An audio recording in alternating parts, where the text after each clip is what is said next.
Hey, what's up, everybody? Welcome to the Augmented Reality Podcast for January 16th, 2018. This is Ash for the Triple S League. I'm here, as always, with Cybsidian. How you doing, sir? I am doing great today. It's a heavy news week. Oh my goodness, in January. This is bizarre. Like, not normal at all. This has been fantastic. Well, and it's all Cyberpunk stuff. I mean, it's all Cyberpunk stuff. Cyberpunk 2077 is starting off the year with a bang. CD Projekt Red is definitely up to something. We had the beep tweet. We have news of a playable demo of Cyberpunk 2077 in the hands of Sony, which is something we need to talk about. We haven't commented directly on that yet. We're going to do that in this podcast. It popped out like right after our last podcast. Popped out like 8 hours or something after that. So, yeah. And it was Legacy Killer HD that reported on that initially. And then we have this leak that came out yesterday, or we found out about it yesterday, about CD Projekt Red going to E3 2018, bringing with them a brand new trailer for Cyberpunk 2077, as well as a playable demo that will be available to press behind closed doors. So, what's going on? Are we seeing the beginning of a covert marketing campaign? That would certainly line up with what we're seeing, I think. No, this is blatantly out in the open. There's a lot of people saying who know the industry. There's a lot of people saying a lot of different things. So let's look at what the industry insiders are saying right now. The people who know this kind of thing. Most of them are like, yeah, CDPR leaked that last one. So with the E3 stuff, demo, the E3 stuff. Well, and that's what, we theorized that in our video yesterday, that the leak was intentional. You know, the site that initially reported on it said they got the info from 2 independent sources in Poland, we kind of felt like, well, you know what, they probably did that on purpose. Put out this info that they're going to be at E3 with a new trailer and stuff. I mean, that would make sense.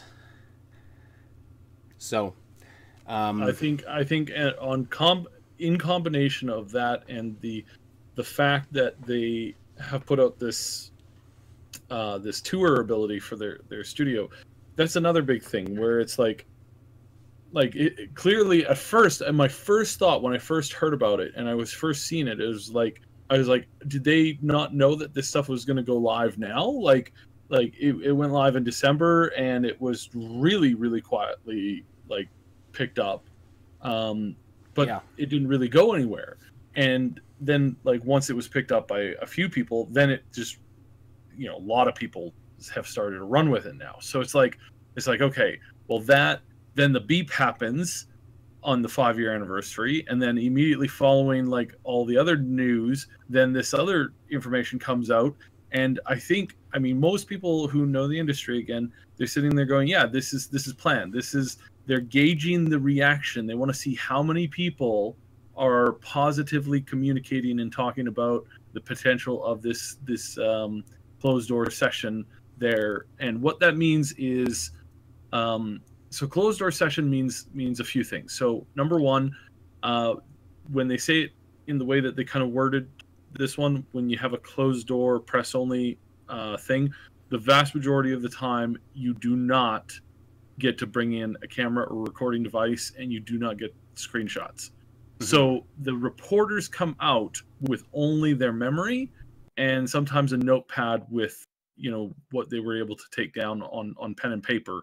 Now this is pretty common. This is a common tactic. So you're showing a game that's probably in still a fairly early beta stage, and if they're not releasing it this year, if it's being released next year, then it will be a fairly early. There'll be lots of placeholder graphics and placeholder art, and we know that they're hiring like crazy for that kind of stuff right now, and have been for the last few months.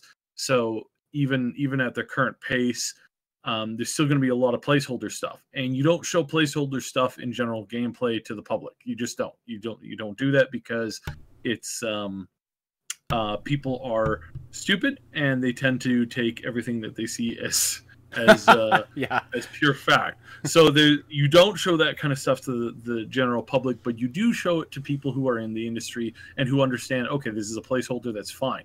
Because they look at it, they say placeholder, fine. they're not going to remember the placeholder.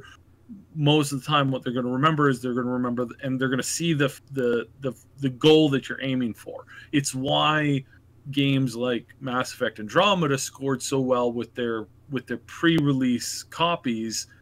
Not the ones that came out like 2 weeks beforehand, but like 3 months beforehand. They thought they were seeing the rough the placeholder stuff, placeholder animations, placeholder graphics, and little did they know this is the actual release copy. Okay. Yeah. Yes, so it screws you up when you actually stick with it. But in this particular case, so what else happens here is it gives every single reporter who walks into that room, it gives them a unique story, because in this particular case, it's an open world, and most likely what they'll do is they'll take an area of the open world that is the most polished, and they'll drop a person right in the center of that most polished area. And that's where all the people will start from, and then they will start to move into whatever direction they want to. So a vast majority of the reporters are going to move in a different direction than the other reporters did, and so everybody has their own unique story of 20 minutes of unlimited access to that little place. So there's only so far that you can get. There's only so much you can do, and when you get to see that and you walk away with that, you start talking about it, you start hyping it, and then everybody has their own spin that they can write, and then the public can consume as much of it as they want, and the more you consume, the better or more clear a picture you can get of like kind of their whole thing. So it's great in that regard. It's great for hype. It's because now each person is going to be excited to run with this information and pick people up. This tactic's been used many times before in great success. Usually, it usually does. I can't think of a scenario where it backfired. So this is a common practice. So no, the public will not see or get their hands on the game at E3. Don't expect that to happen, but do expect that there's a good chance that a bunch of reporters will, and the reporters will report very positively on stuff, and then people will of course be speculating. That drives speculation up. Whereas if you show 30 minutes of gameplay, or if you let the public get access to it and they record a bunch of it, then you know exactly what you're going to get, and you're expecting, and you're following through with your expectations are going to be set in a certain direction. Whereas if you leave it a little open to interpretation and then throw out something small like a minute of like selected gameplay or something like that, then that helps to kind of point people in a good direction and kind of helps them like grow organically from there. It's less like a manufactured thing versus an organic thing. Mm-hmm. When you let people speculate, there's a bit more of an organic thing, and that's good for publicity and hype in a lot of scenarios. It's bad in a small number of scenarios. So right on. Excellent. Well, if only to be there this year would be fantastic. Not sure we'll make it, but anyway, so let's talk about this news about Sony being in possession of a Cyberpunk 2077 demo. By the way, hello to everybody in chat: Darth Raver, Notional, Carrie Mask, XTC, Johnny Silverhand. How's it going? We will take some time near the end of the podcast to go through some of the comments and just discuss, have a conversation with you guys. Looking forward to that. So last week, there was a report that came out about Sony being in possession of a playable demo of Cyberpunk 2077. This was a leak, and so I will let you take it from here, Cyb. So what do we know about this? There's been some question about whether or not this was a legitimate information. So what do we know so far? Extremely legitimate. So number one, when you're making a new engine, there was a lot of people who I was reading some of the comments, and one of the comments was, "Hey, this is BS. They have a PS4 dev kit in their company. Why would they send one to PlayStation? That doesn't make any sense." Blah blah blah. That's not how development works for the next gens. So developers have access to a PS4, yes, on PS4 Pros, obviously.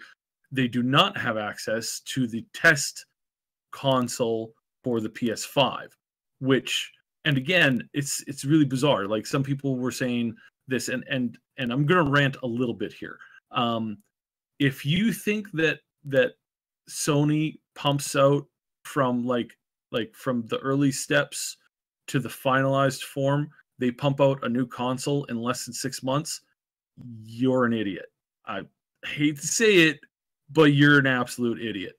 These companies spend years working on the next console. Xbox and Microsoft and even Nintendo, they start working on concepts as soon as the one's out the door, they're working on the next one.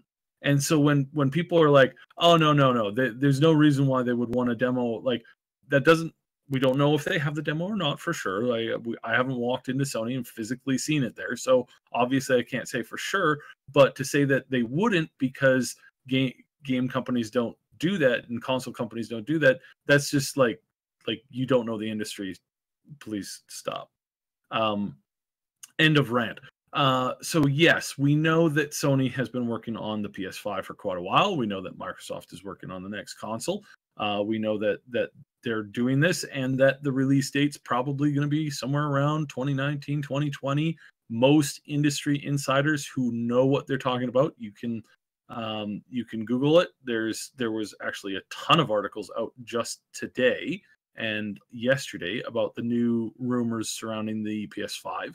And that it is for sure being worked on, and that it's in its later to mid-ground stages. So we're expecting a release 2019, 2020. Console generation life cycles have been getting shorter. They have not been getting longer. They've been getting shorter and shorter and shorter. And overall, that's just the way that the technology works. The technology progresses and improves at a continually faster rate. So if it was slowing down, then there's something wrong with that industry. Any realm of technology where the progression of the technology is slowing down, there's a problem in that industry. There's something that's holding something back in an unhealthy way, like data compression, for example. There's been something that's been holding data compression progress back for quite a few years, and it was basically the fact that it wasn't really needed that much.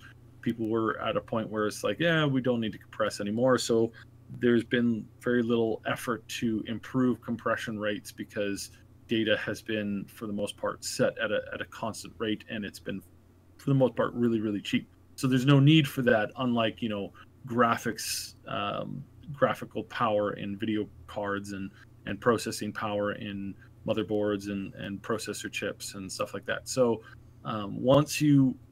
once you have a kind of a lull, that's a bad thing. But in this particular case, we expect it to speed up. And that's why there's a lot of industry experts who are saying that PS5, PS6, Xbox, the next two Xboxes, because they don't number it because they're dumbasses, they will come to a point. They do number it. It goes 1, 360, and then 1 again. Makes perfect sense. Of course it does. Like, what the hell was I thinking? So they have they've been utilizing the system in which they're obviously preparing for the future, and eventually the consoles will stop being the consoles potentially I should say are moving in a direction where they won't have a lot of hardware. They'll mostly stream their content from servers, and that's where they've been. There's been a push in that direction. Not everybody's happy with this because then you can't play unless you are online. So there's some angst there with that kind of stuff. But it makes a lot of sense because then that way, you basically sell a membership. You don't sell the console, you sell a membership, and then every month you're updating the console, the hardware, the ability, it's making it faster, and you don't need to ship new physical products to people, which there's extra costs associated with that and all that kind of stuff.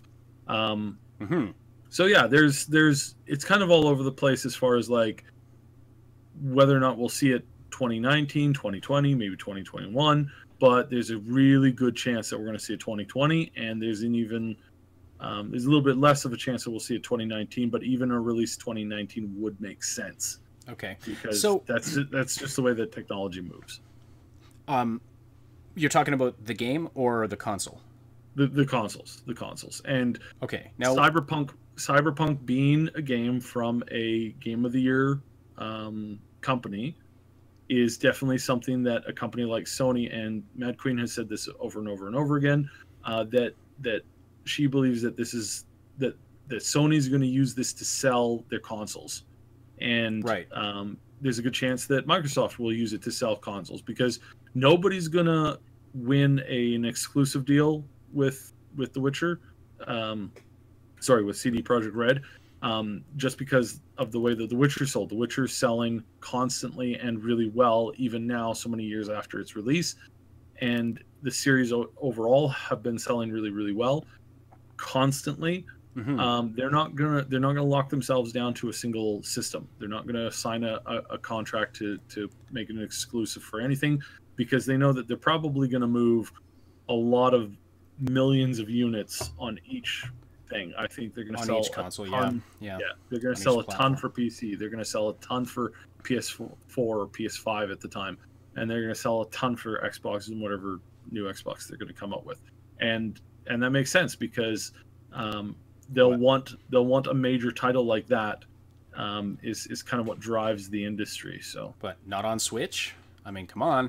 Yeah, not on Switch. You can play Skyrim now. Yeah, maybe in a few years. I'm kidding. I doubt we'll see that on Nintendo. But so here's my question, though: if it's going to be used as a launch title for the next gen consoles, and so that would put the release of the game in 2019, 2020. But we do know that. We need to stress this.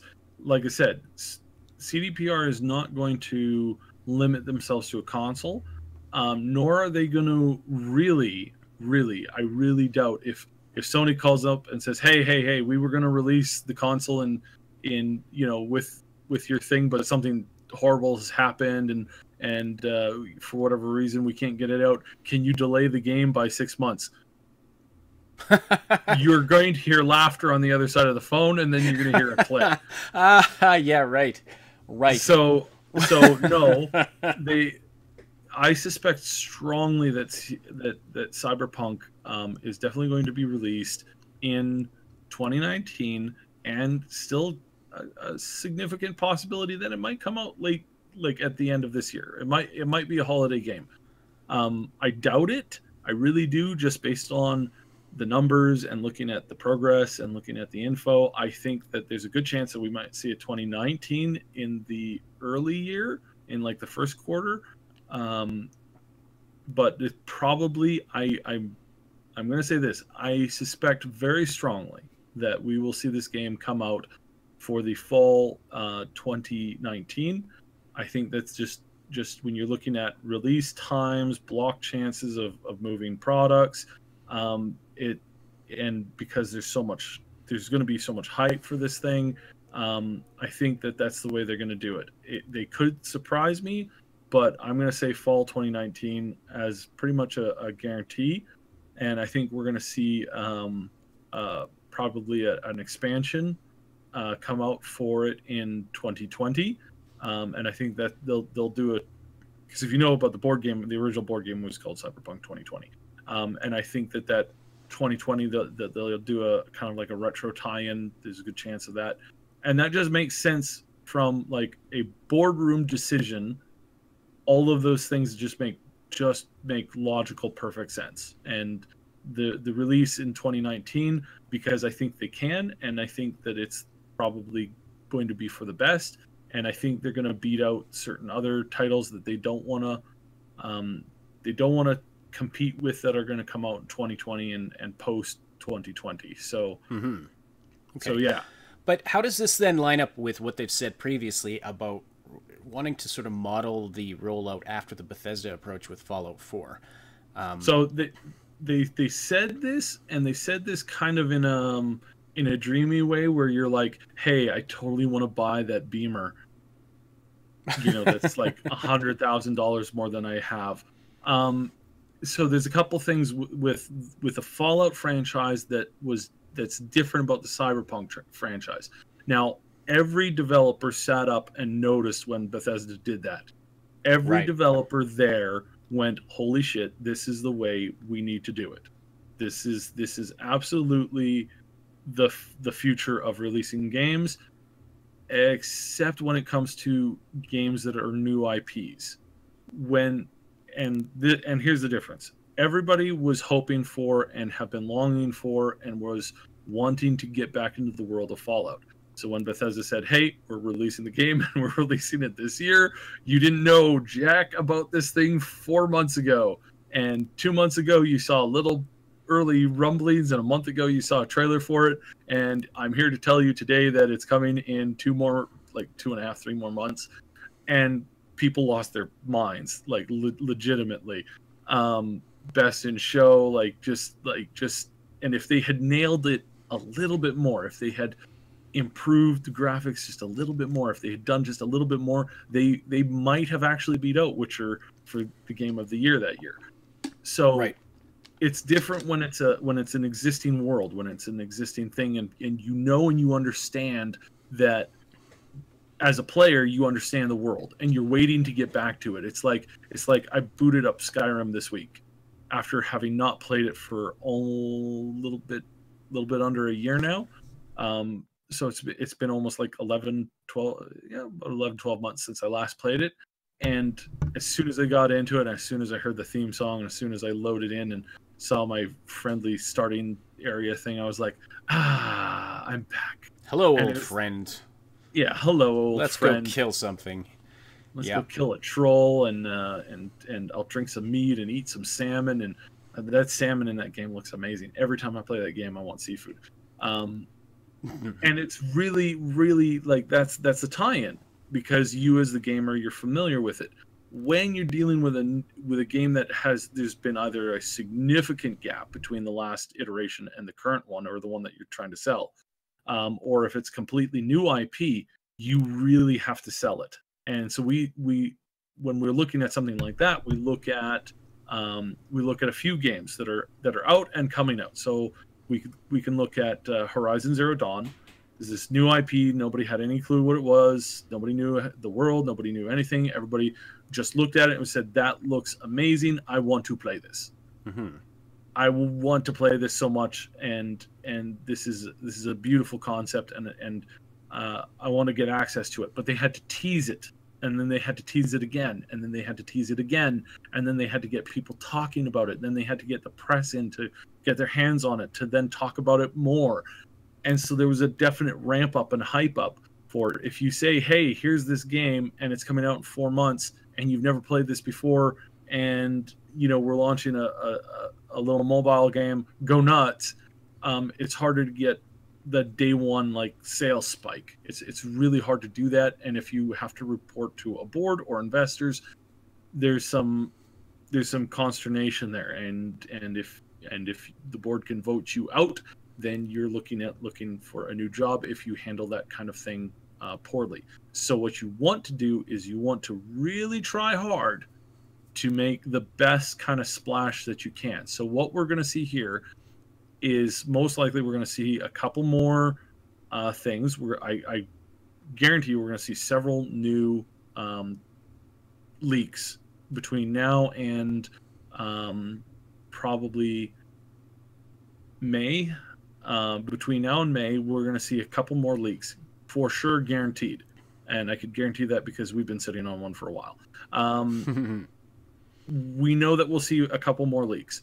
We know that we'll see a couple more leaks that look like they probably came from the company itself.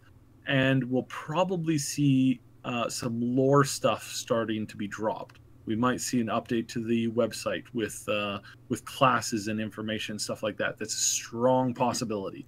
No promises. Then once it kind of hits the peak at April, May, we're probably going to see some more updates to the website, more information on the lore. We're probably going to get a new cinematic trailer at around that time, or a teaser that's going to point to the E3. So then E3 comes around, and we're going to get probably that press closed door reveal, and we're probably going to get a few minutes, probably about 2.5 minutes of gameplay, and maybe a little bit more on the cinematic trailer side.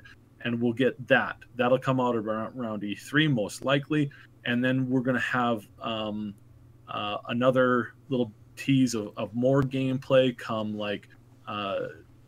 the later fall period, and then we're going to see some more lore stuff over the next couple of weeks and months, and then depending on whether the release is fall 2019 or spring 2019, then we'll see some kind of different thing. And that makes the most sense because it's what they did for The Witcher 3. It's almost exactly what they did for The Witcher 3. And it's also almost exactly what most analysts will lay down and say this is the best plan because this is how it works, and this is how it works well. Mm-hmm. I do want to comment on if there's overhyped and there's a big delay. Most gaming companies know that this is a really bad move right now, and right. Number one is commenting on this in the comments, and you're absolutely right. There is such a thing as too much hype, and we've seen it with a lot of different games. We've seen it with a lot of different companies that have made horrible mistakes. But one thing to quickly remember is that CD Projekt Red is not those other companies. They do not have a publisher that they're tied to. So they don't have an EA or an Activision that's holding their feet to the fire saying you have to do this, and we want to have more people talking about this so that it can affect our bottom line and our stock prices and all this stuff. There's less of that pressure. They're still going to make decisions that are fairly the same, which is why I'm convinced this is a 2019 release. I do not think we would hear the stuff that we're hearing if this was slated for 2020. If this was slated for 2020, I really don't think that they would be booking in time at E3 this year. I really doubt it, because I agree. Yeah, that would be too much of a wait. That would be too much of a wait. And that's the big thing, is that they've seen how this goes bad, and there was a bit of a delay with The Witcher 3, and it was very stressful for them. I think that they're going to move ahead in the directions that they know they can move ahead on. Now, there's also a couple of key differences. So, for example, when it comes to content, gameplay, and that kind of stuff, if you know exactly what your engine is capable of, and you have it under control, then you're able to come out with a game much quicker than if you're working with an engine that is new and kind of crappy. So when we look at, for example, the whole debacle with Mass Effect Andromeda, they were working with an engine that was and is, for all intents and purposes, garbage, especially when it comes to RPGs.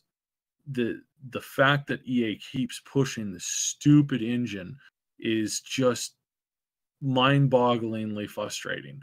And I know that it's even more frustrating for the developers that are working on that engine, because it's total crap, because it can't do the things that you want it to do, and you have to force it in to just get this stuff basically started. And if that's the case, then you're in trouble as a developer.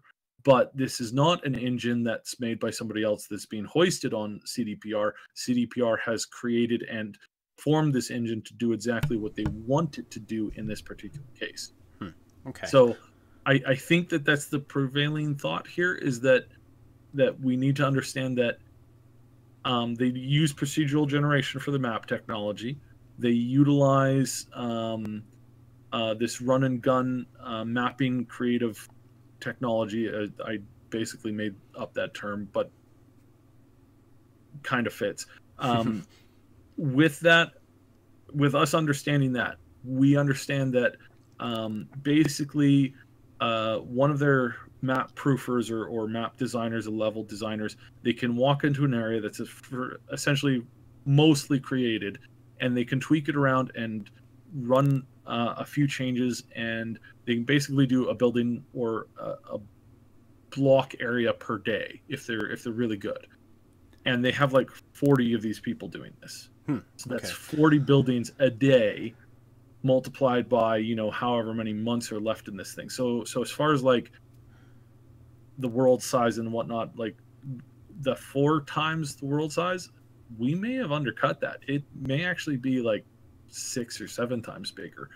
And actually, if you go and watch Mad Queen's new video about her sort of follow-up to the tour of the offices we did, she says some interesting things about the cavern room. Go check that out on her channel, The Mad Queen Show.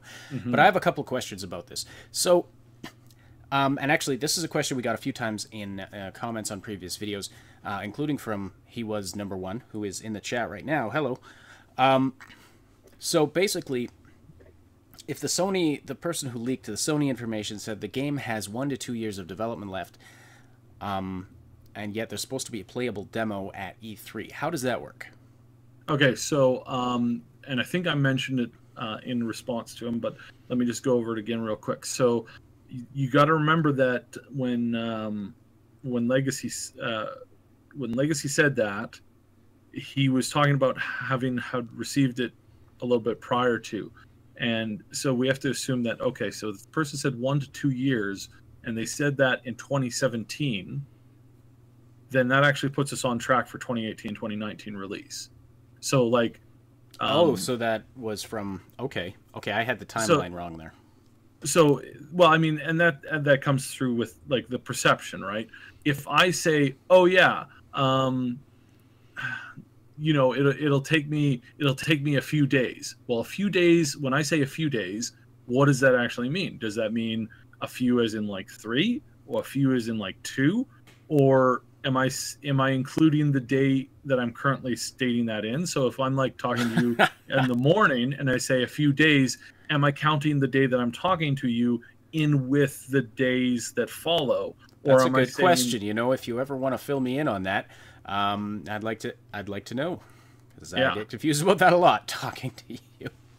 So, we have to get this done right now. So I spend the day working on it. Oh, I just meant whenever you have time. Okay.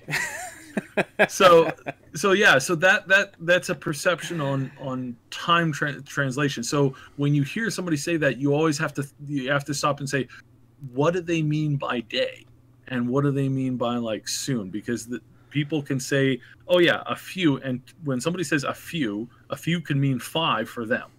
A few actually means 3. A couple means 2. So, you know, just so a bunch is 5. So just so we know terminology. But some people don't know those things. For some people, several is 5. Like, and a few is like 3, and a bunch is like several 10. is 4.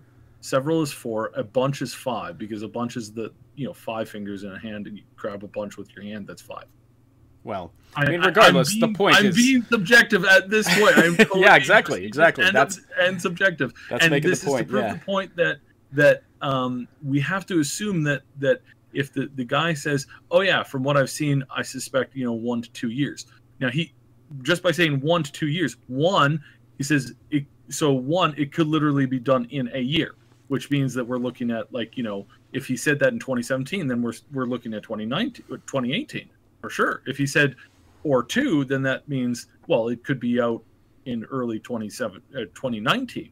And so there's a thing on the timing that you have to kind of be aware of. Plus, I know that Legacy, and I know that when we do leaks ourselves, we change wording a little bit just so that you can't script search it. It's why when in one of our original leaks, I called something by its other commonly used name, not the commonly used name that the CD devs use. And I did that so that if somebody was searching through like text logs, they couldn't find that associated with what was being said. And that's crucial when you're trying to keep people's information and ID private. Right. You got to change the wording a little bit. So who knows if he did that, or maybe he did, maybe he didn't.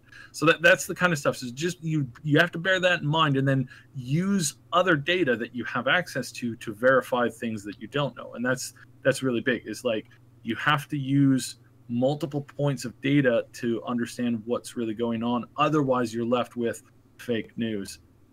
Term of 2017. Oh yeah. Let's that year. Let's leave that year in the past. Let's just move on. So my other question has to do with so if the consoles, the new generation of the consoles is still 1 to 2 years away, and it, you know, there's a chance that it could line up with the CDE with the Cyberpunk release, but maybe not.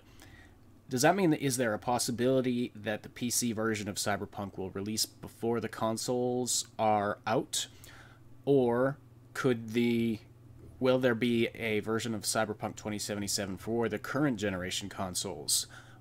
And Mad Queen was commenting on this, that it would be too risky to have it be a release title or an exclusive title for, you know, just the special editions of the current generation titles, which may or may not be true. I don't have the expertise to comment on that. But what do you think about that? Like, what would you say to that?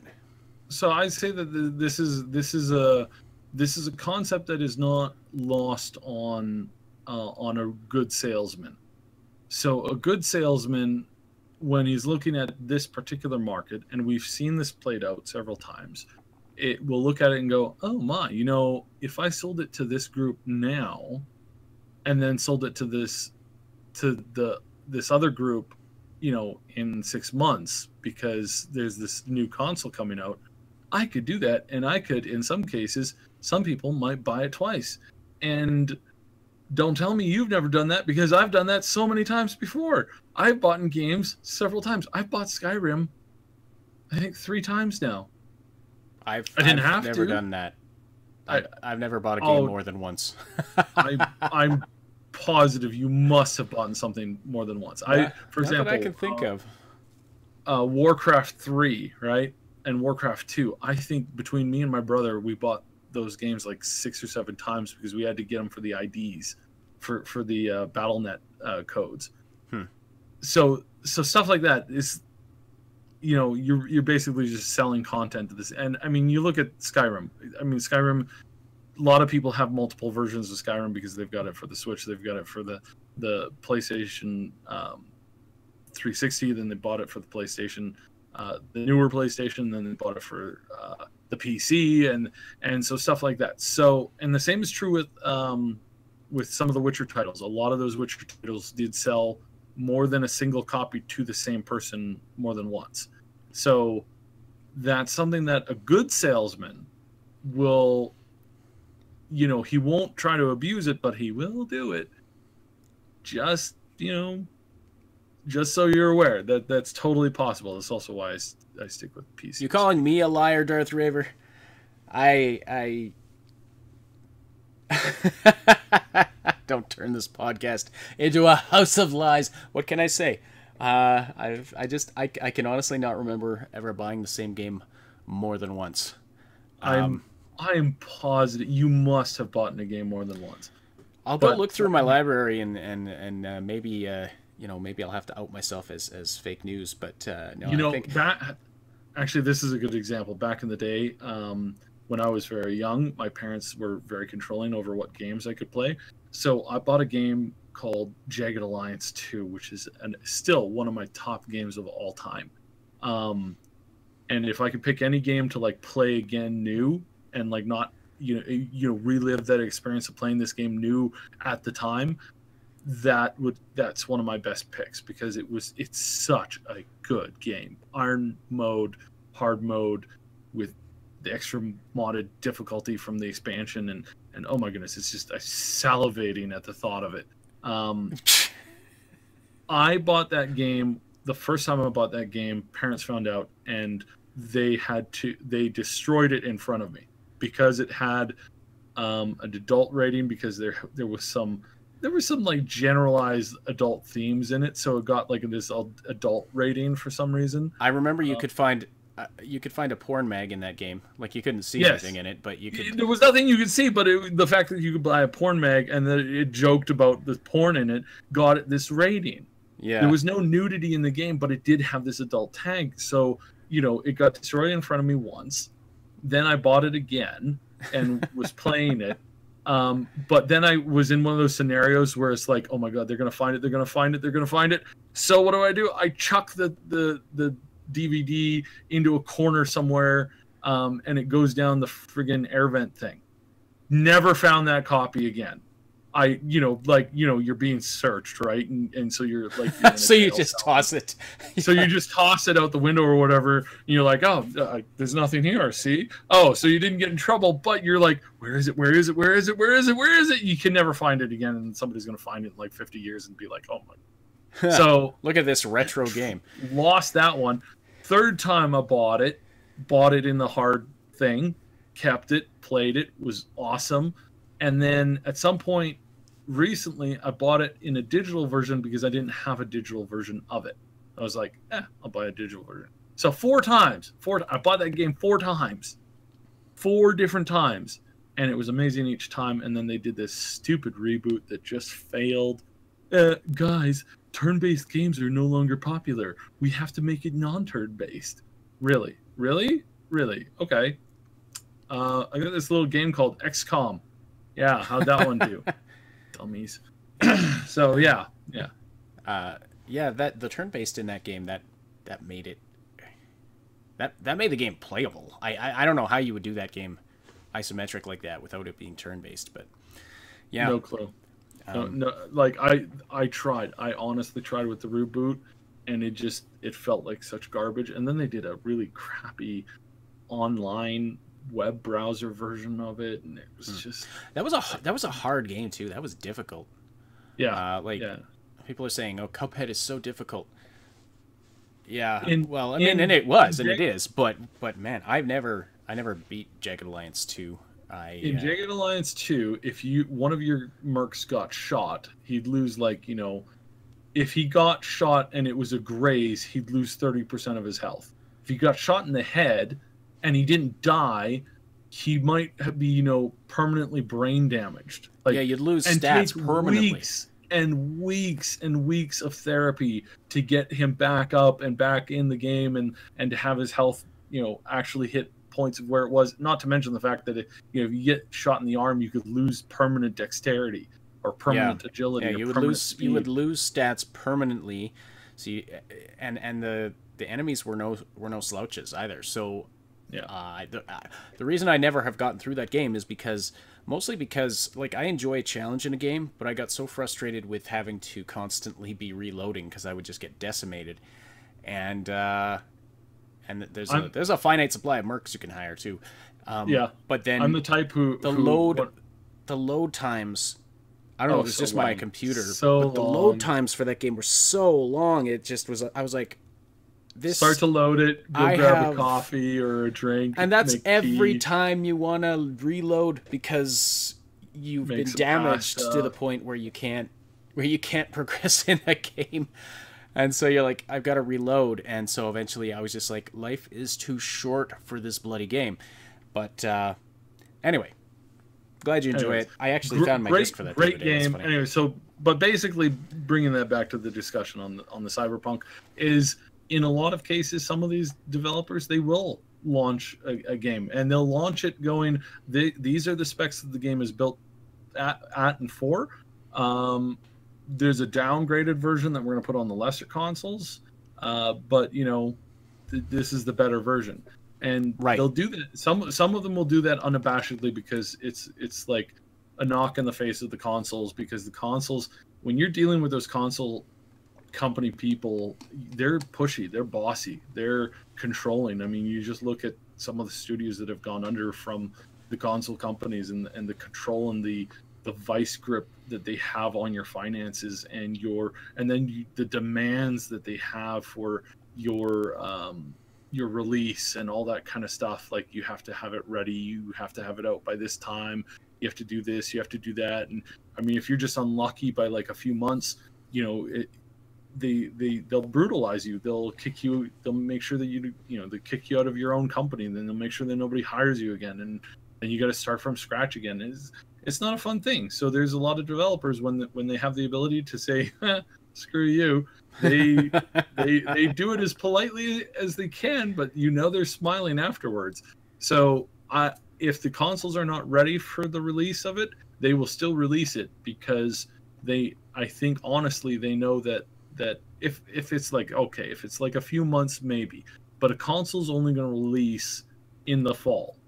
It's only when the consoles are only going to release in the fall. They're going to get talked about and unveiled at E3, and then they're going to be sold in the fall so that people buy them as gifts or buy them as upgrades in the holiday season.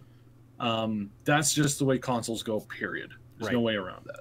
So all right, let's dive into the chat here, because there's so much good conversation. So I'm just going to scroll back to the beginning. Notional says, thought the beep news was a bit much, but this with the studio tour, it finally looks like things are happening. Yeah, absolutely, 100% agree. People got mad at me for saying this will be a 2019 release, but it seems pretty clear now. Well, yes, it does certainly. 100%. And I don't know if people were thinking that you were estimating too early or too late with that. Yeah, too early. No, too early.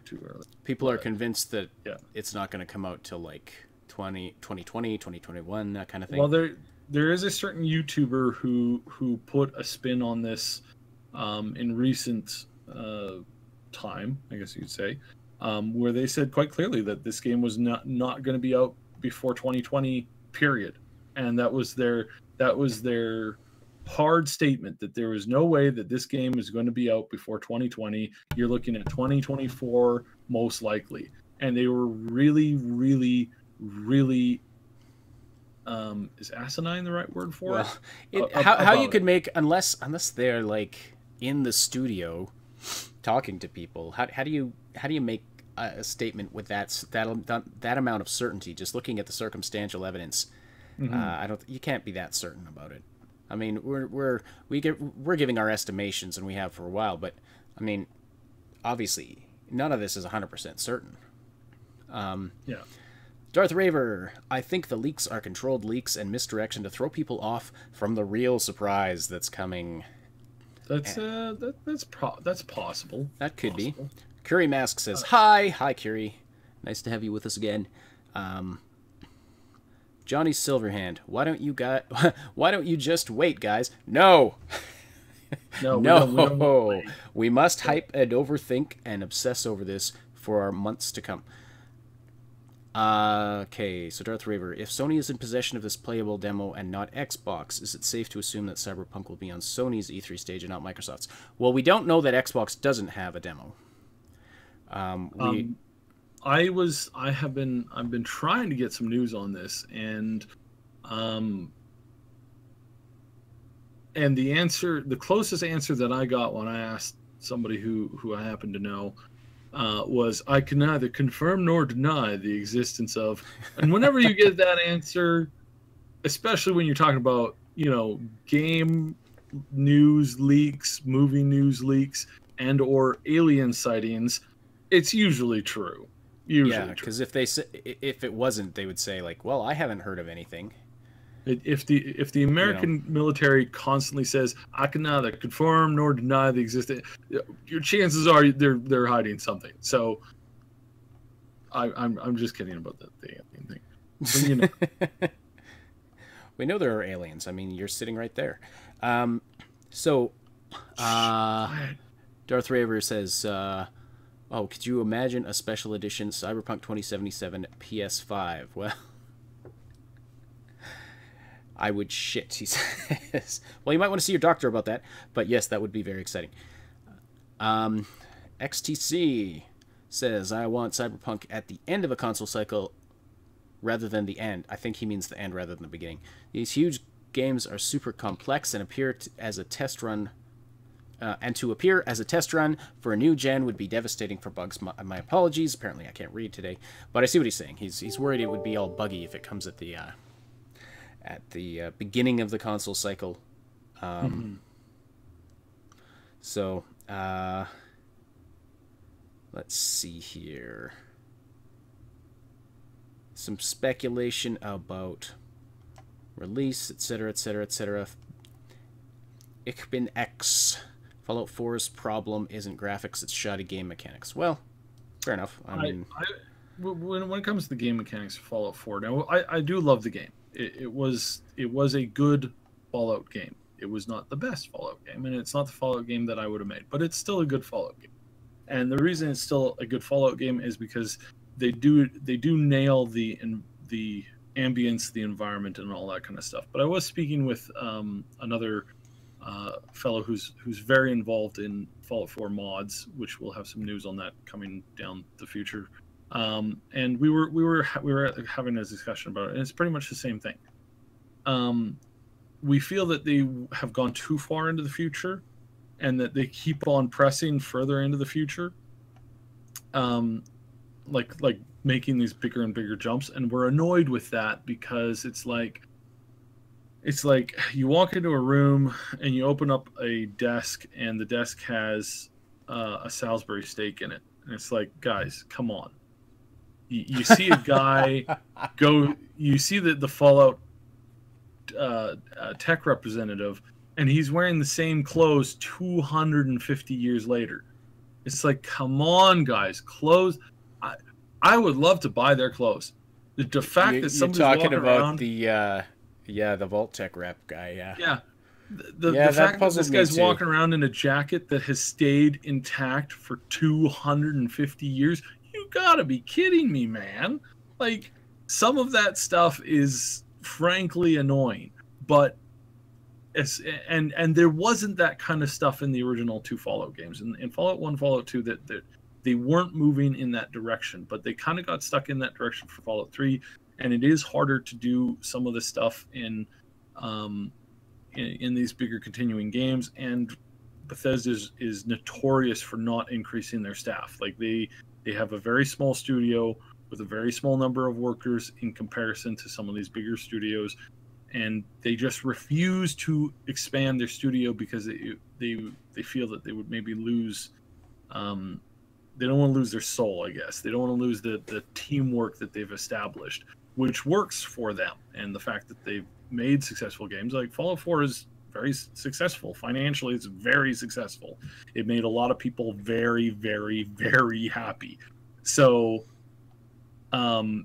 it's unfortunate that there were some things, but what I'll say with that is the fact that they give modders the ability to mod it is even better. And frankly, I would take the way that they're doing it with this for certainly 100%. The modding alone, the way that they're so open to it, the way that they don't try to control it, the way that they don't try and squash things, is perfect, and they handle it with exceptional skill, and I'm totally okay with that. I think that is frankly one of the best things that they can do.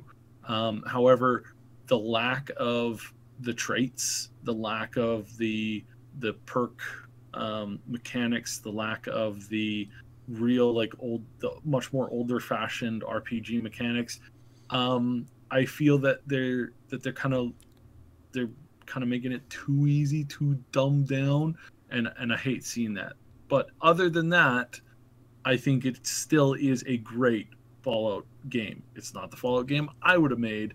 It's definitely not the Fallout game that I think a lot of hardcore Fallout fans would have made or would have implemented. But I think as far as a Fallout game goes, they could have done a lot worse. They could have made a Mass Effect Andromeda. They definitely could have, yes. So let's be thankful that it's not that. All right. So we'll sit back and we'll say at least it wasn't as bad as it could have been. And because it's not, I'm good. I'm happy with that. I think that's perfectly acceptable. So. Johnny Silverhand says, "What's the deal with the ad you put in your previous video, Triple S League?" What ad? I don't know what you're talking about, Johnny Silverhand. What's the deal with your silver hand, Johnny Silverhand? There's an ad in one of our videos there's ads on all our videos. There's ads on all our videos, so which we are so thankful for. When you guys watch our ads, or when you at least let some of them play through on our channel, that you have no idea how much that helps, and you have no idea how much it helps when you remove the ad block from YouTube. It honestly hurts us. Like, I was reading a couple articles about the way that they do the CPM measurements and all that kind of stuff. And if your audience utilizes a lot of ad block, you actually get put down in the CPM rates. So it's harder for you to make money when your viewers use ad block more often. So thank you for you know, when you do an ad, thank you so much. This goes for all of the YouTubers you watch. I mean, if you appreciate the content that people are putting on YouTube, definitely consider turning off your ad blocker. It's really it's how we fund what we're doing, you know. And a lot of some people say, "Oh, YouTube's such an easy way to make a living." No, it's not. Promise me. But anyway. But as for some kind of like, he's talking about. Well, he didn't say anything about that. Anyway, we don't know what ad you're talking about. You have to be more specific there.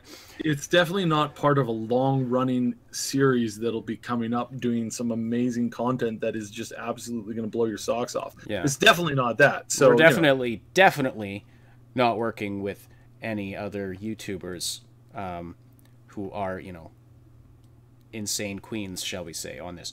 All right, so let's see. There was another one I was just going to read. Frostbite is just awful. Oh yeah, this is stuff about about Mass Effect. Never heard of that game. Oh, this is into Jag Alliance 2. Jag Alliance 2, it's an old game. It's a very old game. It's if you ever get the chance, it does work well on most systems. I haven't tried to run it on Windows 10, but I know it runs on 8 and Vista quite well. So if you're running that, and if you want to experience a really good strategy turn-based, like real shooter, like where if your guy gets shot, there's a good chance he's going to bleed out and die. So you have to use really good actual like tactics. You have to like pin people down with snipers, and then you have to, you know, get people to like, you know, flush people out with grenades and flashbangs and stuff like that. It's honestly one of the best games that's ever been made. It made some serious awards back in the day, and it's so. I have had situations such as I'll tell my guy, okay, now you throw your grenade in through that window. Guy throws grenade in window. It bounces off something, comes back out of the window, lands a few feet away from him, kills him and the other two guys who were like a little ways behind him. Gah!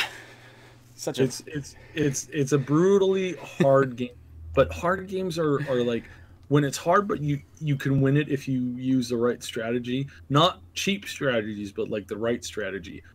One of the things that I do in Jagged Alliance 2 is I almost exclusively play and do combat at night. So like I'll travel around during the day, and then at nighttime I'll time my arrival so that I arrive during the night.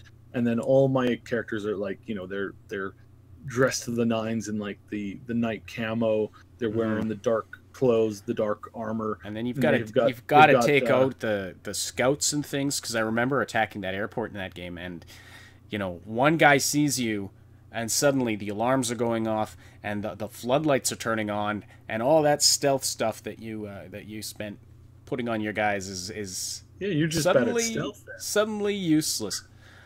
So I sneak around with silencers.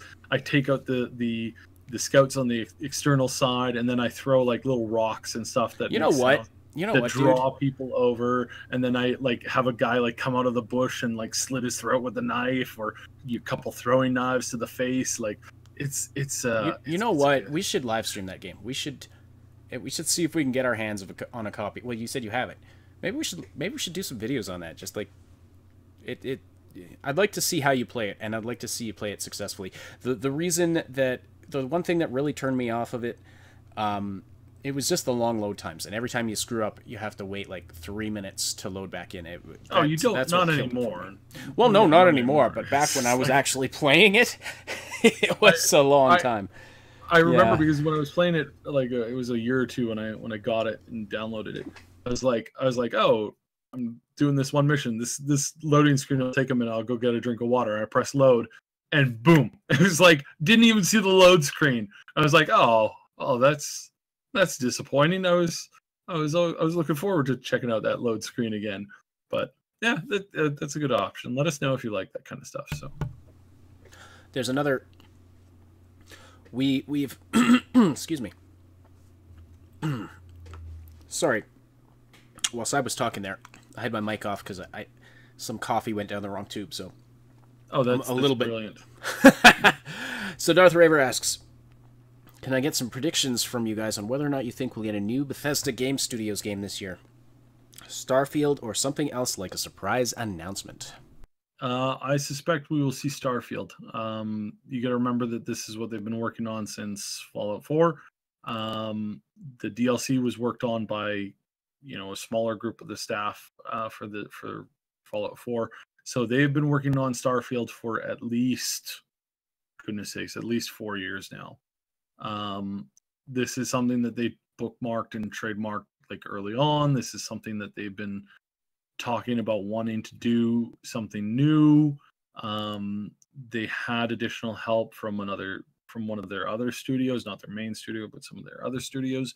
And then since Doom, some of those studios have been fairly freed up and supposedly been assisting the main studio with stuff. So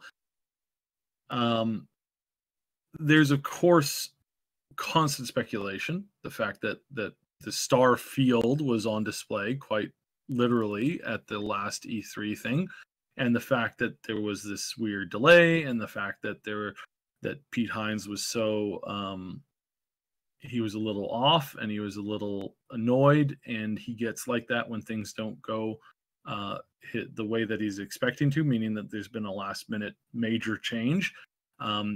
It's something you can pick up on body language and stuff if you watch enough of his stuff. And it was very clear to a lot of people that there was a last minute move where basically somebody high up said, all right, we're pulling the trigger. We're not going to release it this year. We're going to release it next year. Or we're not going to showcase it this year. We're going to showcase it next year.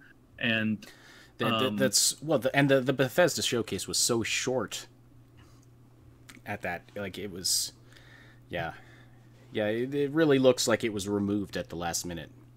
Mm-hmm.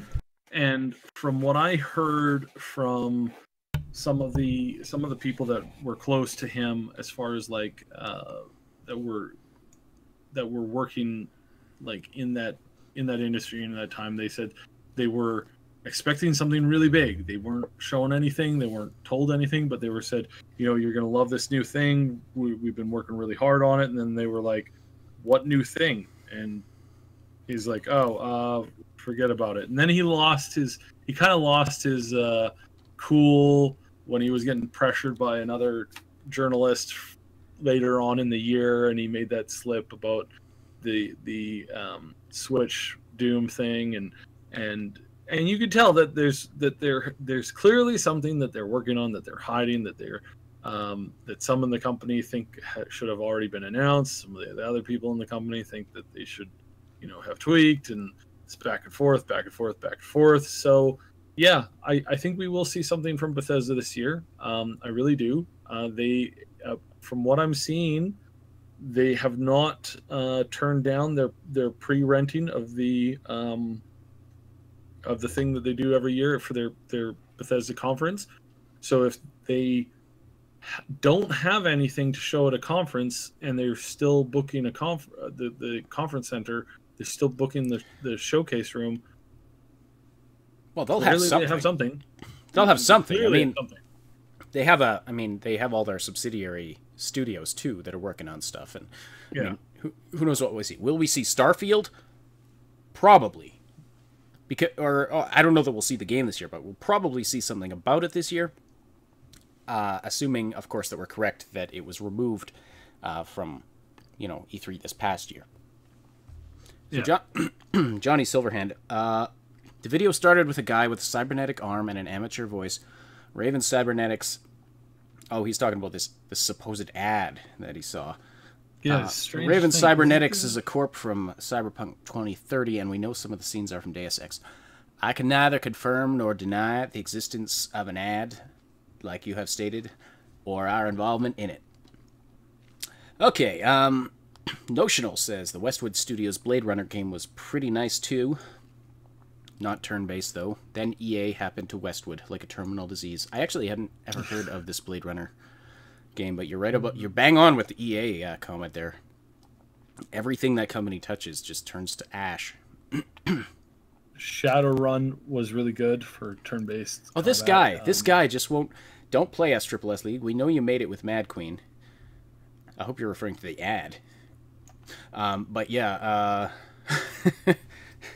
you know what? Why don't you just put on your tinfoil hat there, Johnny Silverhand, and definitely stay tuned, because I mean, if we were to do one, I mean, you know, there's probably a lot more on their way, and there's probably, you know, something really cool about them in the future, I would imagine. I mean, if we were doing like that, which there's no confirmation that we are.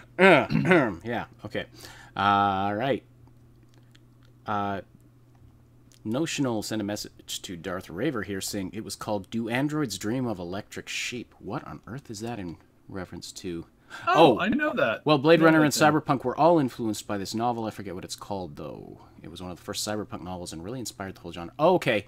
Do Androids Dream of Electric Sheep? Gotcha. Yeah, I know that. Interesting. That's a thing.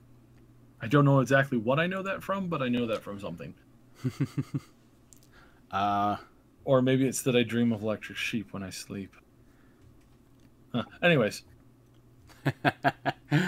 Darth Raver, you are far too kind. We can't possibly be your favorite channel. It definitely won't tell Mad Queen that we said this in this public live broadcast that we're doing that she could very well be watching. She is not watching. She has gone to bed. I know. I have a confirmation on that right before we started. She's like, I woke up too early. I'm going back to sleep. So I'm gonna have to. No, actually, never mind. Efimar Makarachi. Yes, I saw what you typed there. I did not. It was there and gone way too fast. It was embedded in the video. Oh, this guy. Just won't let it go. Strange. But Johnny, definitely keep tuned. I mean, if it makes you watch more of our videos, that's not bad. Do Androids Dream of Electric Sheep is a Philip K. Dick novel. Blade Runner was loosely based on it. Oh, interesting. Okay. That's from Notional 2006. Interesting, the things you learn. And definitely, you know what? We've discovered that doing this podcast live is absolutely the way to do it. You guys just make it awesome being able to watch...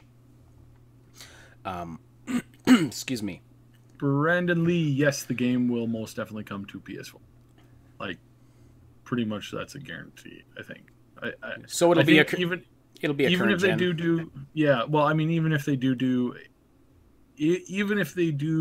a launch title for the PS5, you can guarantee that you're going to be able to buy it on the PS4, because a lot of people it takes a lot of people about another year sometimes to switch to a newer console, because a lot of people are still there's a lot of people who are like about a year behind games, right? There's still some people who are. I was talking to somebody who just played through Horizon Zero Dawn, and they were like, "Oh, it was so amazing." I was like, "It came out a while ago." They're like, "Yeah, but I don't play games. I don't play games until like a year after they're out, because A, you get them on sale, and then B, you're not rushed to like complete stuff."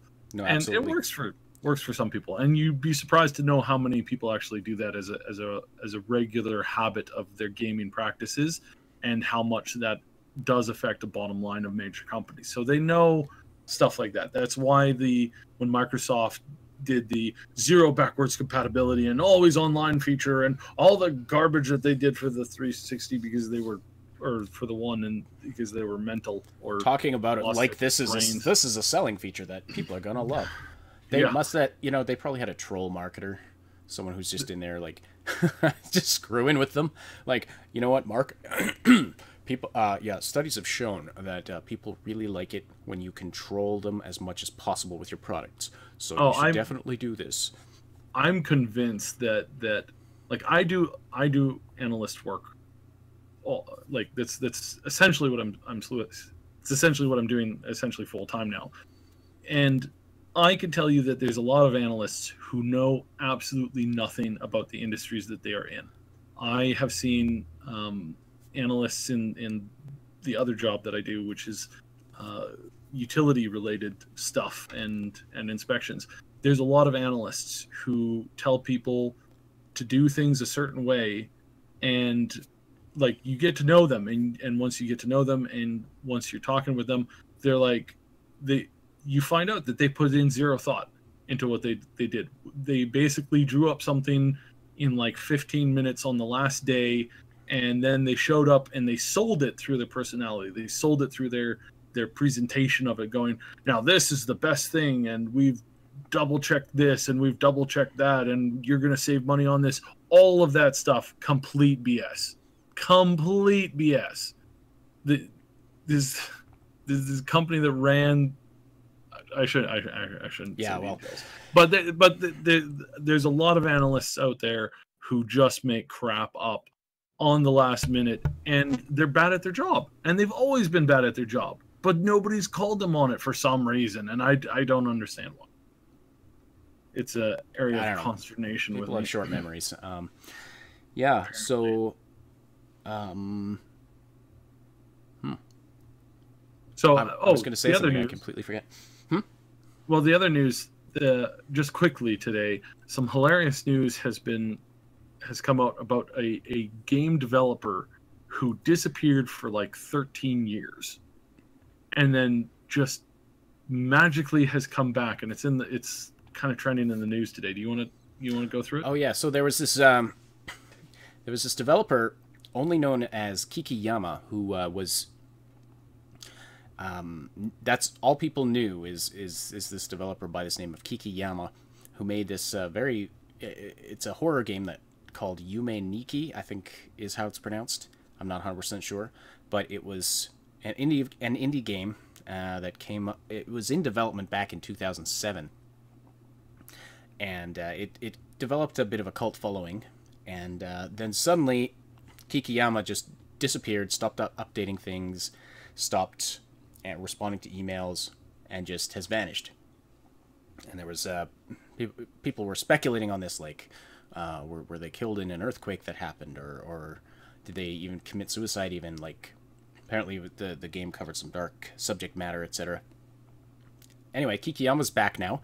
Has a new game coming out on Steam very soon. No interviews, no nothing, just out of the blues, like, here's the new game, and suddenly everybody's like I can just imagine there were some people, they're relaxing on their chair, they're inclined, they're reading the news with like one hand, the lying down and half looking at it with one eye and going through the news cycle. Kikiyama's released a new game, and so, wait, what? And they do that double take, and then they fall off their chair and they jump to their feet, and they're like, stop the presses, stop the presses. Although I wonder, like, I know the original game had a cult following, and and I don't think it ever went mainstream, but I'm sure there's a lot of people who were pretty excited about this.